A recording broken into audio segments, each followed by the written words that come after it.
दोस्तों हम मिले हैं ऐसे सेंटेंसेस को लेकर जो सेंटेंसेस एक कंजक्शन से जुड़े हुए हो, मतलब कनेक्ट करने वाला एक शब्द है जो दो सेंटेंस को कनेक्ट करता है और उसे हम कंजक्शन बोलते हैं। तो कंजक्शन को सीखते हुए हम दोनों सेंटेंस को समझकर आगे बढ़ेंगे हिंदी से इंग्लिश में। तो देखते हैं, वह गरीब था लेकिन उसने हार नहीं मानी। देखो यहाँ पे दो सेंटेंस है। सबसे पहले वह गरीब था, वह गरीब था। दूसरा सेंटेंस है उसने हार नहीं मानी। तो अब दोनों सेंटेंस को इंग्लिश में ट्रांसलेट करने और बीच में कंजक्शन भी जोड़ना है। तो सबसे पहले वह गरीब था। जब भी किसी भी सेंटेंस के अंत में था, थी, थे ऐसा कुछ दिखे, समझो हमारा सेंटेंस पास्ट टेंस का ही है।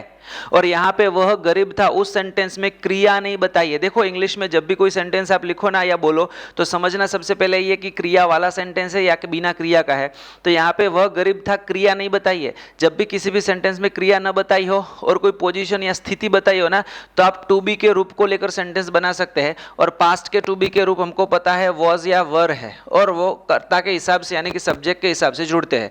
तो वह गरीब था मतलब हम कैसे लिखेंगे कि ही वॉज पुअर। यहाँ पे क्रिया बताने वाला कोई शब्द है ही नहीं, तो सिर्फ एक स्थिति को ऐसे आप बता सकते ही वॉज पुअर। उसके बाद एक कंजक्शन है लेकिन। जब भी लेकिन शब्द हम बोलते हैं ना हिंदी में, उसके लिए इंग्लिश में कंजक्शन बनता है बट।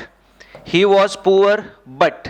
उसके बाद उसने हार नहीं मानी, उसने हार नहीं मानी। जब भी किसी भी सेंटेंस में उतना ही बताया हो कि उसने कोई क्रिया की, मतलब उसने हार मानी, तो सिंपल पास्ट का पॉजिटिव है। और उसने हार नहीं मानी तो सिंपल पास्ट का नेगेटिव है, क्योंकि नहीं शब्द जोड़ के यहाँ पे सेंटेंस को नेगेटिव बनाया है। कर्ता ने कोई क्रिया नहीं की या फिर नहीं की थी, उतना ही बताया हो सेंटेंस में, समझो सिंपल पास्ट का नेगेटिव है। सिंपल पास्ट का नेगेटिव डिड नॉट से बनता है। तो उसने मतलब ही, और ही के साथ आएगा डिड नॉट, क्योंकि डिड नॉट हेल्पिंग वर्ब रहेगा सब्जेक्ट के हिसाब से।